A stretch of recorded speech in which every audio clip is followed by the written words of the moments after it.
This is George Washington Carver. You know, when I went to school in Alabama, he's all that anybody talked about. I mean, yes, they taught us math and and English and, proper English and all that other stuff. They taught us stuff. But all in between the lesson, a lot about George Washington Carver. And as a matter of fact, I went to George Washington School. You know, there was the president, George Washington, and really not until this moment I didn't think to wonder if the school was named after him or George Washington Carver. That school went from kindergarten to 12th grade. It was from kindergarten to sixth grade on one side, and then there was this long outside hallway that connected the elementary school to the high school, George Washington Public School. And, you know, I got so sick of hearing about him all the time. Honest to God. I was like, wow, they talking about him again, but I never said it out loud because I wasn't disrespectful in class. Not that I'm better. I just wasn't that type, and I wasn't trying to be seen, really. I just, at this age, after all this time living, half a century, and right here it tells this, I really didn't think about it until I started reading this little story right here about how all he ate was cornbread and fat pork, and and how they had to let the cotton grow all the way to the doorsteps. So therefore, they couldn't grow their food, and he protested, and he had to convince them to, or whatever. He had to go through a lot, I'm sure. This book is saying it nice, but back then it wasn't that easy, and he had to go through a lot to get them to let him have a plot of land of his own, small, and for everybody to share in this little community to grow their own food, to have something more than just fatback and cornbread and black-eyed peas. It's wonderful. And all I heard about, I remember, actually it triggered my memory that when they were just talking about George Washington Carver and how much he did and all the things, it seemed like the list was endless. He did a lot of things, and what he did was so important, and I was just so sick of hearing about it. I was young, and I never spoke on it, but I must admit, even though I was sick of them bringing him up all the time, they always had something different to say in each story. I was in Tuskegee. I don't know why my camera looks this way, but that says Tuskegee, and that's where I was learning about them in Tuskegee. It's really great, Now, you can hear something when you're young, and it means nothing, and you grow up and you experience things and you learn things, and next thing you know, you see something that you learned about when you were little, and then suddenly it means so much, and then suddenly you understand so much how important it was. So important. Dr. Carver did many, many things that were pertinent for survival. not just for people of color, for people everywhere. He did a lot. He did a lot. Um, so I just wanted to share this again. I just wanted to share my thoughts on this Tuskegee man. And I was living in Tuskegee, so of course they talked about him a lot. He was from Tuskegee. They had, that was a lot to be grateful for.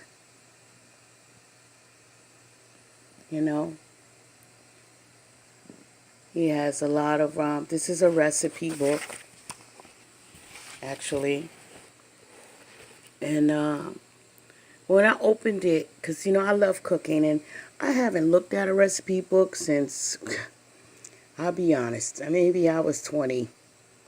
And I didn't look at it that hard because I had all these memories in my head of recipes that I learned down south in Alabama, Tuskegee, watching the older women cook. And this is a wonderful. I went to Tuskegee Institute. Of course, I was in second grade, and I was redoing a class that I didn't do right on purpose in second grade. So I had to go to summer school. So I got to go to Tuskegee Institute for my second grade summer school makeup. It was still, even though I was a little girl, it was nice to go there. There's a lot of black Indians there, dark-skinned people with straight hair, big old cheeks, Indian and African,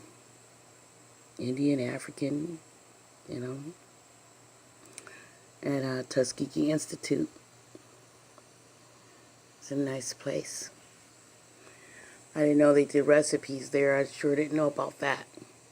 And one thing I do know is that I was real interested to see the recipes in this book. And so when I opened it, and that's the first thing I saw was George Washington Carver. And just brought back all those memories. So I'm going to check out this recipe book. There's a lot of recipes in here. And see if I see something that I used to drink when I was, or eat when I was little, and see how nice that's going to be. There were so many pecans down there. There's a lot of pictures in here, though, from the old days from Alabama. And that's kind of strange because I never saw any two-story houses in Tuskegee. That can't be Tuskegee. Oh, that's Booker T. Washington's house right there. Oh, Booker T. Washington. Yeah, we talked about him a lot, too. And I'll have to read their stories because I was so busy being sick of hearing about them. I don't remember what each one of them did. I'm not ashamed, but, because I was just a little girl. And when you're little, hey, it's not important. I'm going to read some more of these stories and check out these recipes. I remember that peanut soup. I do remember that. And I have had that before. Look at that. See that little one-room house? Ooh, boy. I know there was a bunch of those. And you just don't know. I had a good time in those one-room houses. They call them little shacks in Alabama. Look at that ham and potato salad. Oh, I have a good time with these recipes. Old time recipes. Ooh, this is gonna be nice. Look at that. Of course, those are servants. Oxtail soup, the real thing. Oxtail stew. Oh, chicken and gravy. Oh, you wait. Ooh, I'm gonna have a good old time with this here.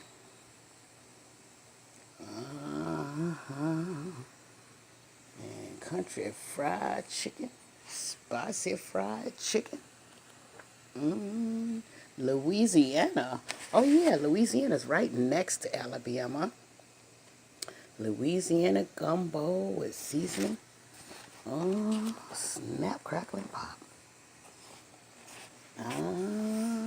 Chitlins. Gizzards and gravy. Black eyed peas. A la what? Okay, pinto beans. Baked pinto beans. Red rice. And, John's home fried potatoes. Creamy mashed potatoes. Fried sweet potatoes. Dr. Carver's, what? Croquettes. George Washington Carver. Sweet potato puffers. Ooh.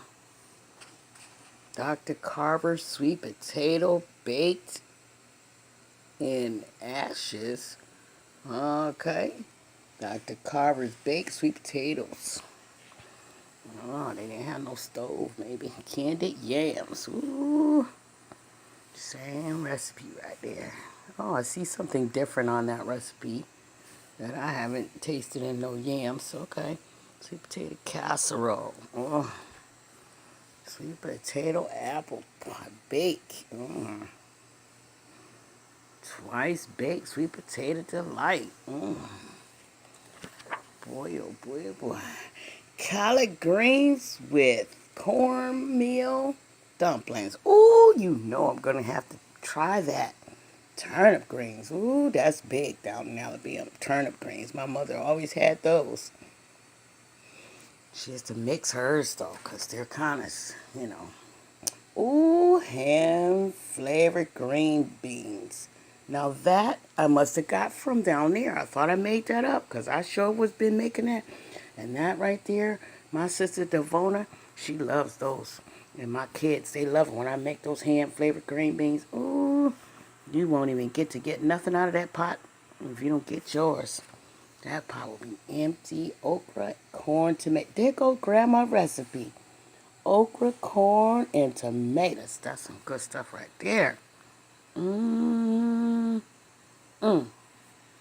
can't wait. And tomorrow I go shopping. There we go. America knows about that. Fried green tomatoes. Bet you didn't know about those fried cucumbers. Pickled beets. Red beets and boiled eggs. Green tomato chow chow. Really? Look at there. You see that old picture? Look at there. They trying to fix up that old place. The little bit of money they make. Breads. Oh, shoot. Bread recipe. Ah, now I'm going to be real happy now. Because this is what I need right here. The real bread recipes. Oh, yes. Yes, happiness is made from a cookbook. Oh, yeah, for some of us. You know, happiness comes in different forms for different people. For me, it's cooking, creating, giving love, sharing love is for everyone. But cooking, creating, and cooking and more creating.